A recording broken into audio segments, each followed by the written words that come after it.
The great chamber of the Galactic Council stretched wide like the inside of a metal mountain, and light from 1,000 floating orbs filled every corner with a soft golden glow that made the polished floors shine like water under the sun. Ambassador Vectress of the Zorvani Dominion walked toward the central platform, with his head held high and his 4 arms clasped behind his back, in the traditional posture of a conqueror, bringing news of victory. He was tall even by the standards of his species, standing nearly 3 meters with scales the color of dark iron and eyes that burned like hot coals in the dim light of his homeworld. Around him sat the representatives of over 300 different species from across the known galaxy, and they filled the curved rows of seats that rose up toward the domed ceiling like waves frozen in stone. Some were ancient beings whose empires had risen and fallen before the first Zorvani ever looked up at the stars, while others were young races who had only recently earned their place among the stars. The Thalrim Concord sent their eldest, a creature so old that his skin had turned the gray of mountain stone, and his eyes had grown cloudy with the weight of 10,000 years of memory. The Kethvari delegation clicked and chittered among themselves in their corner, their compound eyes reflecting the light in 1,000 tiny mirrors as their antennae twitched with nervous energy. Even the Varethians had come, those cold and silent watchers who rarely spoke and never showed emotion. Their pale faces like masks carved from ice as they observed everything and revealed nothing. Vectress reached the platform and felt the eyes of the galaxy upon him like the heat of a distant sun, and he allowed himself a small smile of satisfaction. This was his moment of triumph, the culmination of years of planning and preparation that would cement his name in the history of his people forever. He raised one of his 4 hands, and the chamber fell silent as all attention turned to the Zorvani ambassador. "Honored members of the Galactic Council," he began, his voice carrying across the vast space with the help of translation devices that turned his words into hundreds of different languages. "I come before you today with news of great importance and historic significance." He paused for effect, savoring the anticipation that hung in the air like smoke before a fire.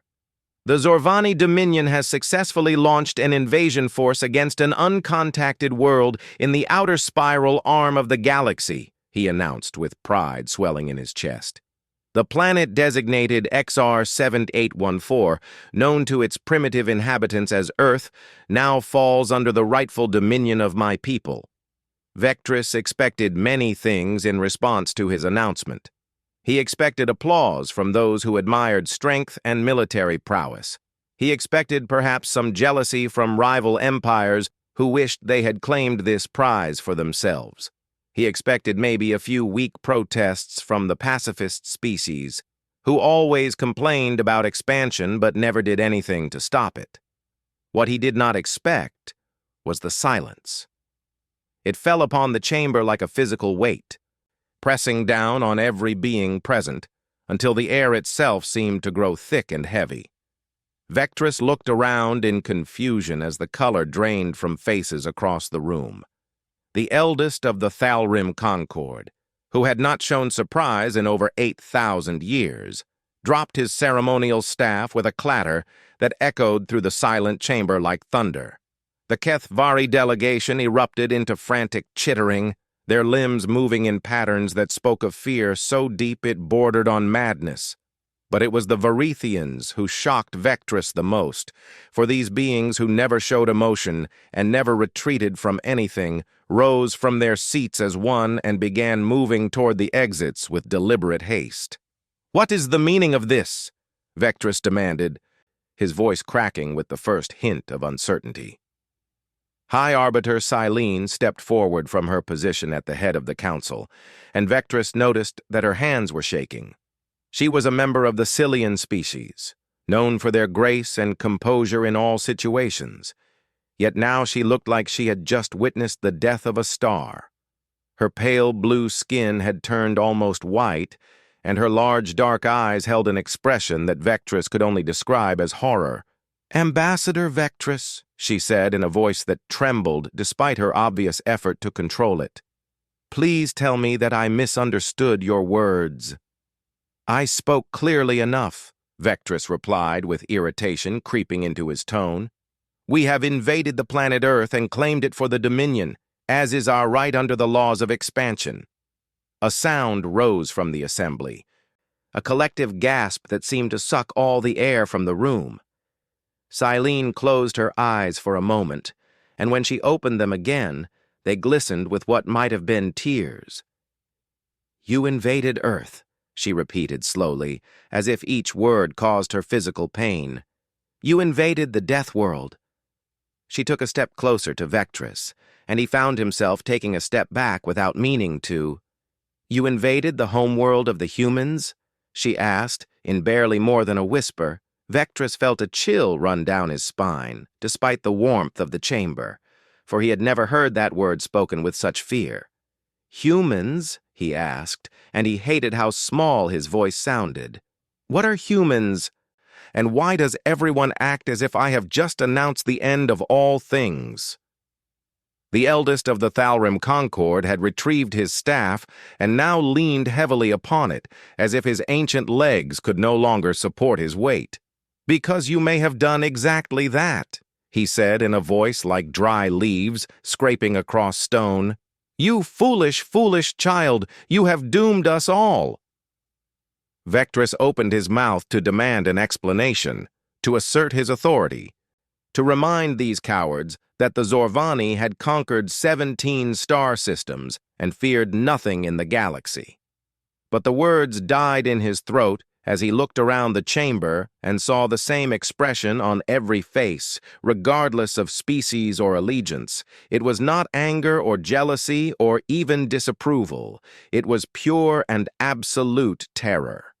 And for the first time in his long and distinguished military career, Ambassador Vectress of the Zorvani Dominion felt the cold hand of fear grip his heart.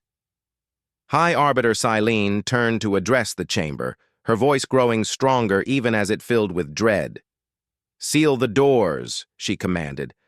"Activate the Forbidden Archive and summon all senior members of the Elder Races immediately." She looked back at Vectress with something that might have been pity. "You wanted to know about humans, Ambassador," she said. "Then you shall learn why every species in this galaxy has nightmares about Earth." The chamber erupted into chaos, the moment the doors sealed shut with a heavy thud that echoed like the closing of a tomb. Delegates from 100 different worlds shouted over each other in their native tongues, while translation devices struggled to keep up with the flood of panicked voices.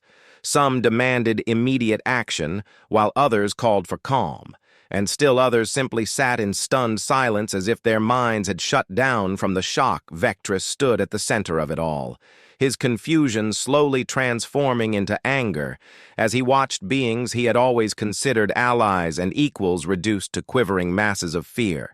"Enough of this madness!" he roared, his voice cutting through the noise like a blade through soft flesh. "I demand an explanation for this behavior immediately." High Arbiter Silene raised her hand, and a pulse of energy swept through the chamber, activating a silence protocol that muted all voices except her own. "You will have your explanation, Ambassador," she said with a weariness that seemed to age her before his very eyes. "Though I suspect you will wish you had remained ignorant." She moved to a console at the edge of the platform and began entering a complex sequence of commands while speaking to the chamber. "What I am about to access requires unanimous consent from all surviving elder races," she announced. "This is the Forbidden Archive, a repository of knowledge so dangerous that its contents have been sealed for over 2,000 cycles." Representatives from the 7 elder races rose from their seats and moved towards smaller consoles positioned around the chamber, each one entering their authorization codes in grim silence. The last to approve was the eldest of the Thalrim, and his ancient fingers trembled as he pressed the final sequence. A holographic display sprang to life above the central platform, and words appeared in the common script that made Vectress feel as if the temperature in the room had suddenly dropped to freezing Terran contact protocol. Classification: existential. "What does this mean?" Vectress asked, though part of him already knew he would not like the answer. Silene began to read from the archive, her voice steady, despite the horror contained in every word.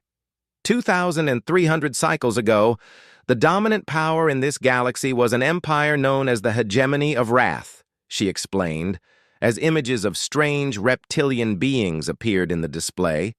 They controlled over 4,000 star systems and commanded a military force of unprecedented size and power. Vectress had heard stories of the Rathians, ancient tales told to frighten young Zorvani children, but he had always assumed they were myths designed to teach lessons about pride and overreach. "The Rathians discovered Earth during one of their expansion surveys," Silene continued. "At that time, the inhabitants of that world were primitive by galactic standards, still working with basic metals and fighting with crude weapons." The display showed images of a blue and green world orbited by a single gray moon, and despite everything Vectress had to admit, it was beautiful in a simple way.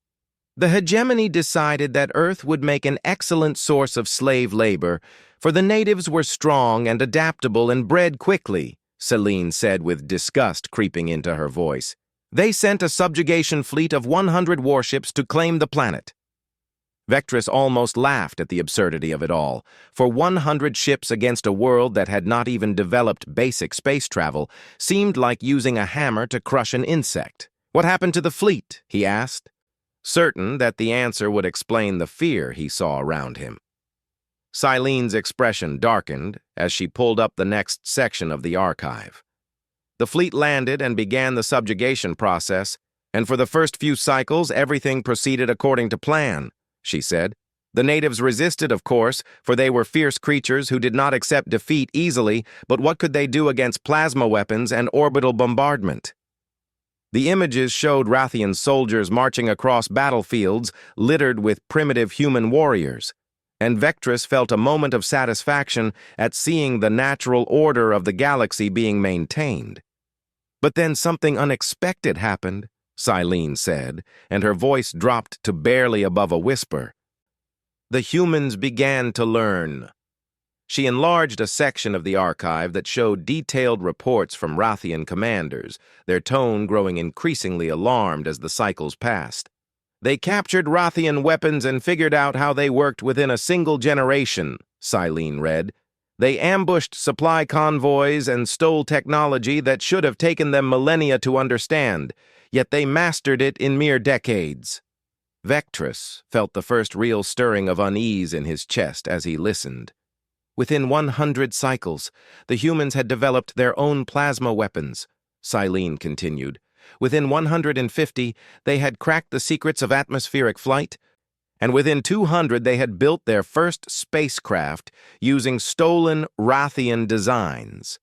The display showed grainy images of primitive but functional vessels rising from the surface of Earth, their designs clearly based on Rathian ships, but modified in ways that made them faster and more deadly. "The hegemony realized too late that they had made a terrible mistake," Silene said. "They tried to retreat from Earth and leave the humans contained on their world, but it was already too late." She pulled up the final section of the archive, and the images it contained made even Vectress's iron stomach turn. "The humans did not simply drive the Rathians away," she said in a voice that shook with remembered horror. "They followed them, hunting them across the stars with a fury that defied all understanding. And they did not stop until every Rathian world had been reduced to ash." The display showed planet after planet burning, their surfaces glowing like embers as human ships filled the skies above them. "Within 300 cycles of first contact, the hegemony of Wrath no longer existed," Silene concluded. "Not defeated, not conquered, but completely and utterly erased from the galaxy as if they had never been." Silence hung heavy in the chamber as the weight of those words settled upon everyone present. "That is impossible," Vectress said, though his voice lacked the conviction it had held before. "No primitive species could accomplish such a thing in so short a time." The eldest of the Thalrim stepped forward, his ancient eyes fixed on Vectress with an intensity that made the ambassador want to look away. "I was alive when it happened," the eldest said, and those simple words struck Vectress like a physical blow. "I watched the hegemony burn, and I heard the screams of the Rathians as their civilization crumbled around them." He moved closer to Vectress until they stood face to face. "The humans are not like other species," the eldest continued. "They do not simply adapt to challenges, they overcome them with a ferocity that borders on madness, and they never, ever forget a wrong done to them." Silene deactivated the archive and turned to face the chamber. "After the fall of the hegemony, the elder races made a pact," she announced. "Earth would be quarantined, surrounded by warning beacons and patrol ships, and no species would ever make contact with the humans again." She looked at Vectress with eyes that held no anger, only a profound and terrible sadness. "For 2,000 cycles we maintained that quarantine, hoping that if left alone, the humans would eventually destroy themselves with their endless wars and conflicts," she said. "But you, Ambassador, in your arrogance and ignorance, have broken that quarantine and reminded the humans that they are not alone in the universe."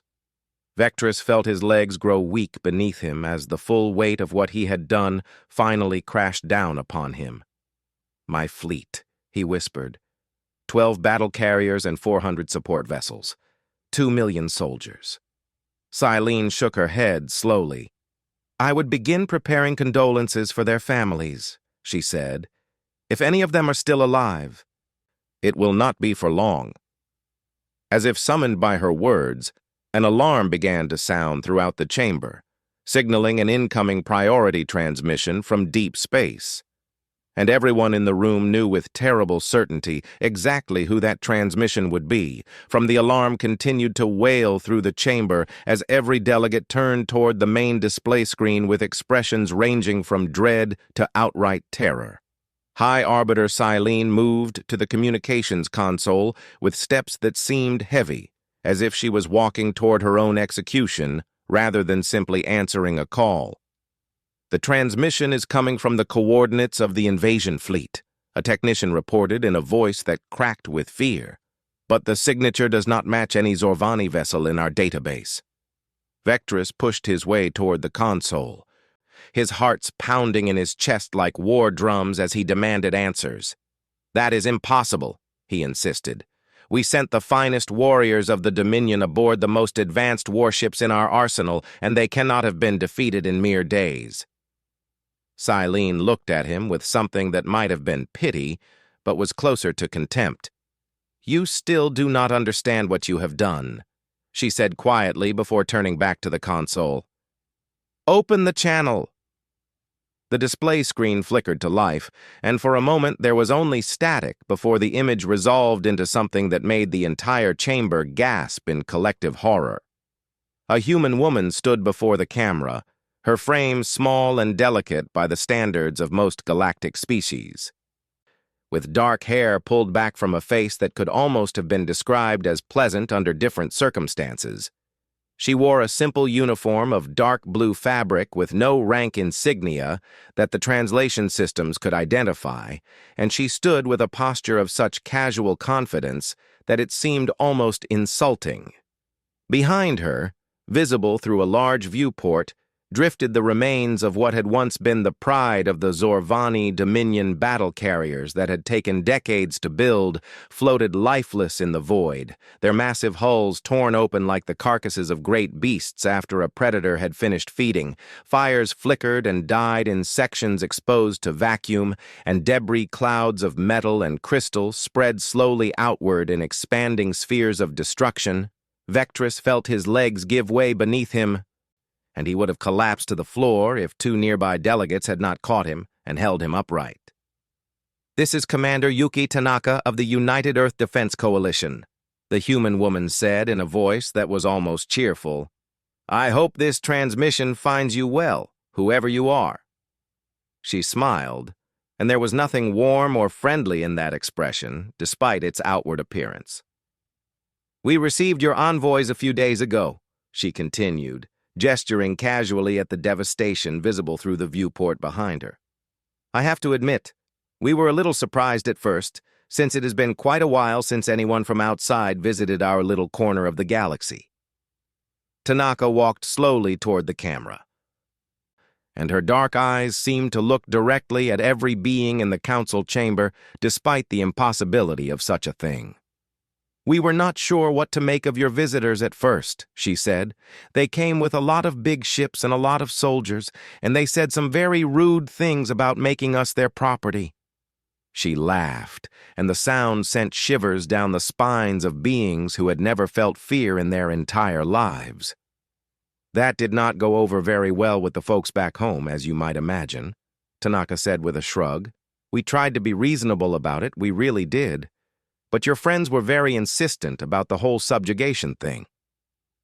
The camera angle shifted to show more of the destroyed fleet, and Tanaka's voice continued over the images of Zorvani warships reduced to drifting tombs. So we had to be a little firm with them, she said.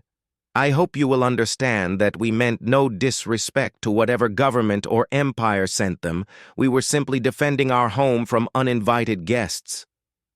Vectress found his voice at last, though it emerged as barely more than a whisper.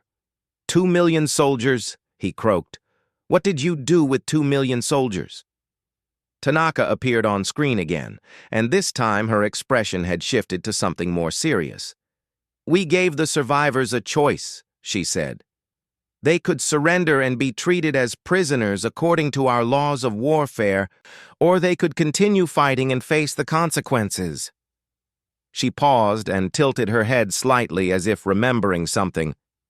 Most of them chose to surrender once they saw what happened to their fleet, she continued. Your people are brave, I will give them that, but they are not stupid, and they recognized a lost cause when they saw one. Relief flooded through Vectress at the news that at least some of his people had survived, though it was quickly replaced by shame at the magnitude of the defeat. We will be taking good care of your prisoners, Tanaka assured the watching chamber. We are not monsters despite what you might have heard about us, and we believe that even enemies deserve to be treated with dignity. She moved closer to the camera until her face filled most of the screen, and her eyes seemed to bore into the souls of everyone watching. But I want to make something very clear to whoever is listening to this message, she said, her voice dropping to a lower and more dangerous register. We know about you now, and we know that you have been watching us for a very long time. The temperature in the council chamber seemed to drop several degrees as the human commander continued speaking. We found your observation posts hidden in our asteroid belt, Tanaka said with a slight smile. Very clever technology, we have to admit, but not quite clever enough to escape our detection once we knew what to look for.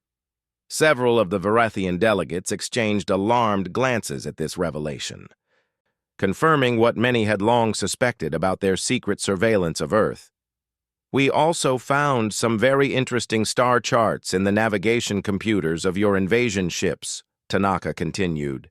Maps of dozens of star systems, trade routes, military installations, and the location of this council station you are probably watching from right now.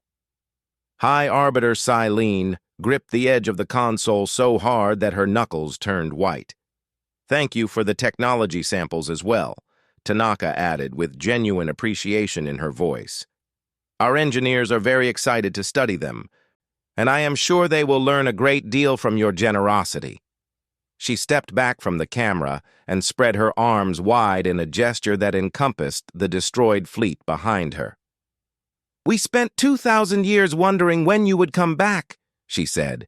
We remembered what the Wraithians tried to do, and we swore that we would never be caught unprepared again.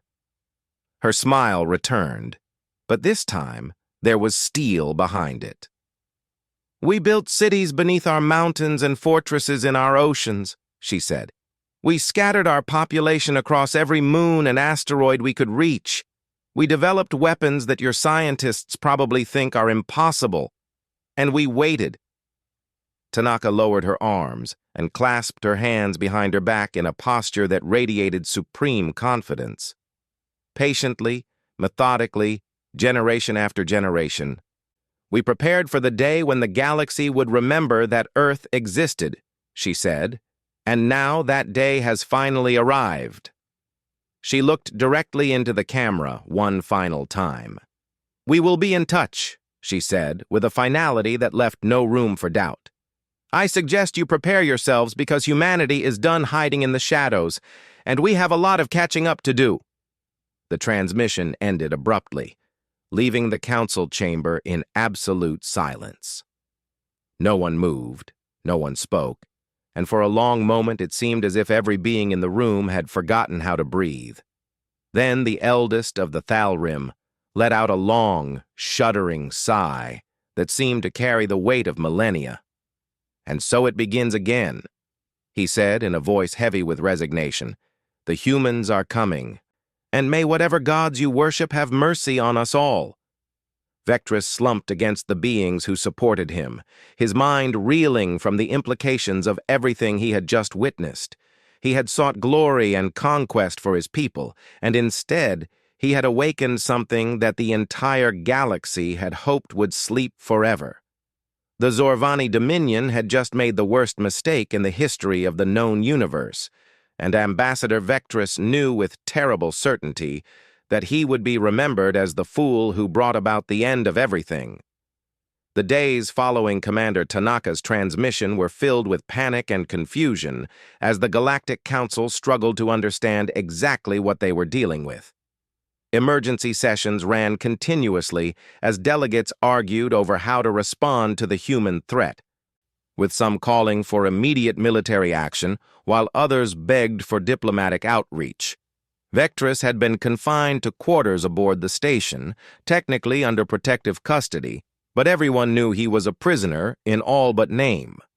The Zorvani Dominion had already begun distancing itself from his actions, with official statements claiming that he had acted without authorization and that the invasion was the result of one rogue ambassador's ambition rather than official policy. It was a lie, of course, for the Dominion had approved every aspect of the invasion plan, but truth had become a casualty of the desperate need to avoid being the target of human vengeance. High Arbiter Silene convened a closed session of the senior council members 3 days after the transmission, and what was revealed in that meeting would change everything. The Varethian delegation had requested permission to speak, which was unusual enough to draw attention since the Varethians rarely volunteered information about anything. Lead observer Kethris rose from his seat with movements that seemed almost reluctant, his pale features betraying none of the emotion that must have been churning beneath the surface. "The Varethian Observancy has a confession to make," he began, and those simple words sent murmurs rippling through the assembled delegates.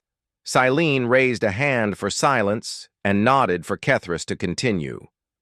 "For the past 700 cycles, we have been conducting covert surveillance of Earth in direct violation of the quarantine protocols," Kethris admitted, and gasps of shock and outrage filled the chamber. "This is an outrage!" someone shouted from the back of the room. "You put us all at risk with your arrogance!" Kethris accepted the criticism without reaction, his expression remaining as blank as a frozen lake. "We believed that monitoring the humans was necessary to understand the threat they posed," he explained. "We needed to know if they were developing capabilities that could threaten the wider galaxy, and we needed to know if they remembered what happened with the Rathians." He activated a holographic display that showed detailed reports, images, and data collected over centuries of secret observation. "What we discovered was far more alarming than anything we had anticipated," Kethris said, and even his legendary composure seemed to crack slightly at the edges.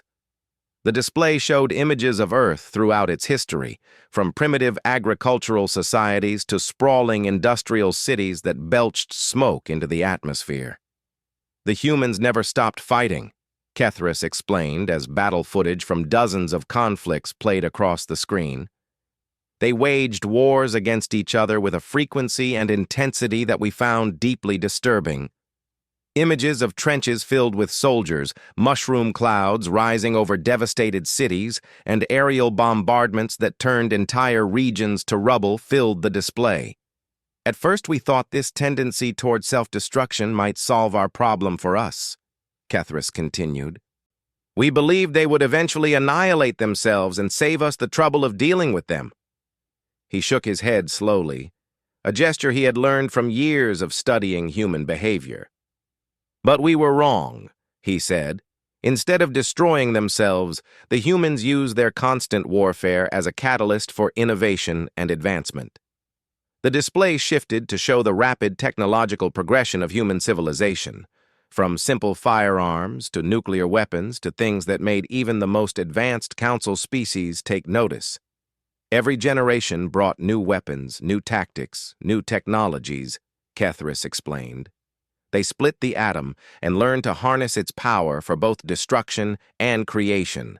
They cracked the secrets of their own genetic code and began modifying their own biology. They built thinking machines capable of processing information faster than any organic brain. Delegate after delegate leaned forward in their seats, horrified fascination written across their varied features. And then, approximately 200 cycles ago, something changed, Kethris said, as the display showed images of structures being built on the red planet the humans called Mars. They stopped focusing all their aggression on each other and began looking outward, he continued. They built shipyards in orbit around their world and on the surface of their nearest planetary neighbor. They established weapons platforms throughout their asteroid belt. They constructed monitoring stations on the moons of their largest gas giant. The scale of the human expansion was staggering, especially for a species that was supposed to be primitive and isolated. They know about us, Kethris said quietly. Somehow, despite all our precautions, they discovered our observation posts and realized they were being watched. He paused to let that sink in before delivering the final blow. And they have been preparing for our return ever since, he concluded. Everything they have built, every weapon they have developed, every soldier they have trained has been aimed at one goal, ensuring that what happened with the Raytheons can never happen to them again. Silene stared at the display with growing horror as the full implications of what she was seeing became clear. How is any of this possible? She demanded. They should not have been able to advance this quickly. No species develops this fast without outside assistance. Kethris nodded slowly, acknowledging the question that had haunted Varethian researchers for decades. We have studied this phenomenon extensively, he said, and we believe the answer lies in the fundamental nature of human psychology.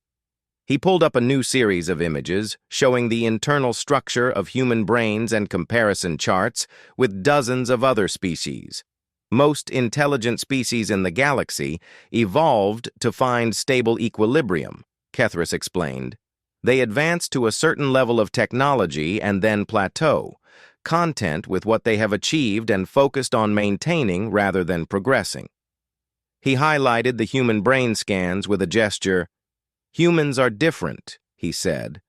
Their brains are wired for constant dissatisfaction, for endless striving toward goals that keep moving further away, for competition and conflict as driving forces of innovation. The implications of that statement hung heavy in the air. They cannot stop advancing because their very nature compels them forward, Kethris continued. What takes other species millennia to develop, humans accomplish in generations. What we consider impossible, they treat as merely difficult. He deactivated the display and turned to face the assembled delegates directly. The fleet we saw destroyed in Commander Tanaka's transmission was not built with primitive technology, he said. Those ships were more advanced than anything the Zorvani possessed.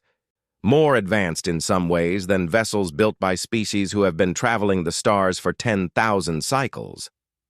A heavy silence fell over the chamber as the weight of that revelation settled upon everyone present. "We have run projections based on their current rate of advancement," Kethris said. "If they maintain their typical pace of innovation, within 50 cycles their military capabilities will exceed those of any single species in the Council." He paused and seemed to struggle with what he needed to say next.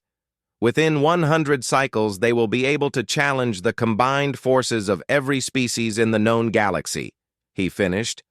"And there is nothing we can do to stop it." The eldest of the Thalrim rose from his seat with a groan of ancient joints and spoke in a voice that trembled with both age and emotion. "You are telling us that we face a species that is inherently driven to expand, improve, and conquer," he said. "A species that holds a grudge against the galaxy for what happened 2,000 cycles ago. A species that has been preparing for war while we have grown complacent and soft." Kethris nodded once. "That is precisely what I am telling you," he confirmed. Silene looked around the chamber at the terrified faces of delegates who represented the combined might of galactic civilization, and she felt a cold certainty settle into her bones. "Then we must hope that the humans are willing to talk," she said quietly, "because if what you say is true, fighting them is no longer an option we can afford to consider." As if in answer to her words, an alert sounded throughout the station, signaling the detection of multiple objects dropping out of faster-than-light travel at the edge of Council space. The humans had arrived, and the time for hoping was about to end. 3 months had passed since the Council learned the truth about Earth, and those months had been the most turbulent in recent galactic history. The news of the human awakening spread like wildfire through every civilized system, carried by traders and diplomats and refugees who fled toward the core worlds, seeking safety from the coming storm. Empires that had stood for millennia began to fracture as populations demanded answers from leaders who had none to give. The Zorvani Dominion collapsed entirely within 6 weeks. Torn apart by civil war, as citizens turned on the government that had doomed them with its arrogance, Ambassador Vectress never faced trial for his actions, for he was found dead in his quarters one morning with a ceremonial blade in his hand and a single word carved into the wall beside his body: "Sorry." The Council itself had become a place of endless debate and recrimination, with factions forming and reforming as delegates argued over how to respond to the human threat.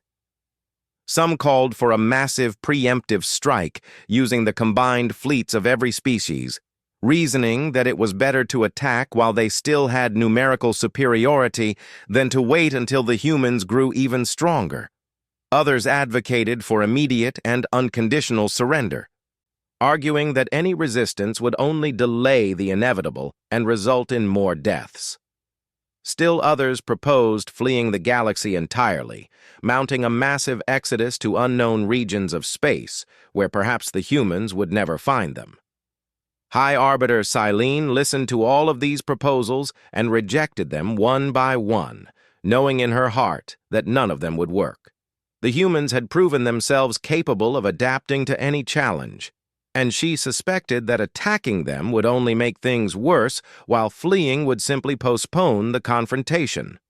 Surrender might be their only option, but even that seemed uncertain given what the Rathians had experienced, and so the Council waited, paralyzed by indecision, while the sensor networks at the edge of their space tracked something that grew larger with each passing day. The human fleet had been detected 3 months ago, a small group of ships that had simply appeared at the boundary of Council territory and stopped, waiting. More ships arrived over the following weeks, dropping out of faster-than-light travel in groups of dozens, and then hundreds and then thousands, until an armada unlike anything the galaxy had ever seen hung motionless in the darkness between stars. And then, on a morning that would be remembered for as long as civilization existed, the waiting ended. Every sensor platform across Council space lit up simultaneously as the human fleet began to move, and the chamber erupted into chaos as delegates scrambled to understand what was happening. "How many ships?" Silene demanded. her voice cutting through the panic. The technician who answered her question looked like he might faint at any moment. "We count over 10,000 vessels of various sizes," he reported in a voice that shook. "The largest are several kilometers in length, far exceeding anything in the combined council fleet." Silene felt her legs go weak, but forced herself to remain standing. "What are they doing?" she asked. "They are approaching the station on a direct intercept course," the technician replied. "At current speed, they will arrive within 6 hours. 6 hours, Silene thought. 6 hours until everything changed forever. She turned to address the chamber and found every eye fixed upon her, waiting for guidance that she was not sure she could provide. "Clear the communication channels," she ordered. "If the humans wish to speak with us, we will listen."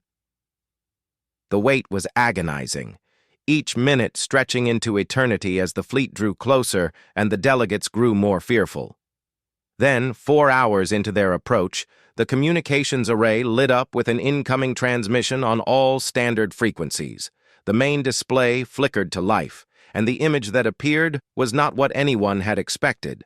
A man stood before the camera, tall and broad-shouldered with silver hair and a face lined by years of experience. He wore a simple uniform, similar to the one Commander Tanaka had worn, dark blue with minimal decoration, and he stood with his hands clasped behind his back in a posture of calm authority. Behind him, visible through a massive viewport, the assembled might of the human fleet stretched into the distance. Thousands upon thousands of ships that gleamed in the light of distant stars. But it was the ships themselves that drew gasps of recognition from delegates across the chamber. The vessels were not the crude, primitive designs that had been expected, cobbled together from stolen technology and desperate improvisation. These were sleek and elegant craft that combined elements from dozens of different species. Rathian hull configurations merged with Zorvani weapon systems and Varethian sensor arrays and power signatures that matched nothing in any known database. The humans had not simply stolen technology from their visitors. They had studied it, understood it, improved upon it, and created something entirely new. The man on the screen waited patiently until the initial shock had passed before beginning to speak, and his voice was calm and warm despite the threat his presence represented. "Peoples of the Galactic Council," he said, "my name is Admiral James Chen of the United Earth Expeditionary Fleet, and I bring you greetings from humanity." He paused to let his words sink in before continuing. "We come not as conquerors," Admiral Chen said. 2,000 years ago, the hegemony of Wrath tried to enslave our world, and we were forced to destroy them in order to survive. But we took no joy in that destruction, and we have no desire to become the monsters that once threatened us. A ripple of surprised murmurs ran through the chamber at this unexpected declaration. "We know that you have feared us for millennia," Chen continued. "We know about the quarantine and the observation posts and the decision to leave us isolated in the hope that we would destroy ourselves." He smiled slightly, and there was something almost sad in his expression. "We do not blame you for that fear," he said. "We know what we are capable of, and we understand why you would be afraid of a species that wiped out an entire civilization in defense of their home." Chen stepped forward until he seemed to be looking directly into the eyes of every being watching his transmission. "But understand this," he said, his voice growing harder. "We will never be prey again. We will never allow anyone to threaten our home or our people without consequence. And we will never forget the lessons that the Rathians taught us about the dangers of the universe." The chamber had fallen absolutely silent, every delegate hanging on the Admiral's every word. "We protected ourselves in isolation because we had no choice," Chen said. "The galaxy had shown us that it was a dangerous place, and we were not ready to face it. So we hid and we prepared, and we waited for the day when we would have to defend ourselves again." He spread his arms wide, encompassing the vast fleet visible behind him. That day came 3 months ago when the Zorvani invaded our world, he said, and we have proven that we are more than capable of defending ourselves against any threat. Chen lowered his arms and clasped his hands before him. But defense is not enough anymore, he said. We cannot spend eternity hiding in our corner of the galaxy, waiting for the next invasion, building ever greater weapons in an endless cycle of fear and preparation. He took a deep breath before delivering the words that would reshape the galaxy. We wish to take our place among you, Admiral Chen announced. As equals, as partners, as friends, we want to join the community of civilized species and contribute to the shared future of all intelligent life. The silence in the chamber was absolute. As delegates struggled to process what they were hearing, we offer our technology, our knowledge, our strength in defense of common goals, Chen continued. We ask only to be treated with the same respect and dignity that every species deserves, and we pledge to uphold the laws and customs that govern relations between civilizations. He paused, and his expression grew serious. But know that the hand we extend in peace is the same hand that broke the Zorvani Armada, he said. We offer friendship, but we will not tolerate aggression. We seek cooperation, but we will not accept subjugation. We desire peace, but we are always prepared for war. Admiral Chen looked directly into the camera one final time. The choice of how you receive us is yours, he said. Choose wisely, for this offer will not be made again. The transmission ended, leaving the chamber in stunned silence. High Arbiter Silene stood at the center of the platform, feeling the weight of 300 species looking to her for guidance. Behind her, through the great windows of the station, she could see the first ships of the human fleet coming into visual range, vast and powerful and beautiful in their terrible way. She thought about everything she had learned in the past 3 months, about the Rathians and the quarantine and the millennia of fear that had shaped galactic policy toward Earth. She thought about the choice that lay before her, a choice that would determine whether the next chapter of galactic history would be written in ink or in blood. And she thought about what it might mean to have humanity as an ally instead of an enemy, to harness that endless drive for advancement and channel it toward shared goals.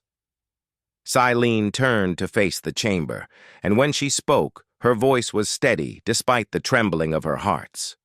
Open a channel to the human fleet, she commanded. Tell Admiral Chen that the Galactic Council accepts his offer of friendship. She looked out at the assembled delegates, species who had been rivals and enemies for millennia, now united by their common fear and hope. Tell him that humanity is welcome among the stars, she said, and may whatever gods exist help us all to make this work. The message was sent, and within moments, a response came back, simple and direct. We look forward to meeting you, High Arbiter. Humanity is honored to join the community of civilized peoples. And so it was that on that day, in that chamber, watched by representatives of 300 species, the quarantine of Earth officially ended. Humanity had arrived among the stars, and the galaxy would never be the same again.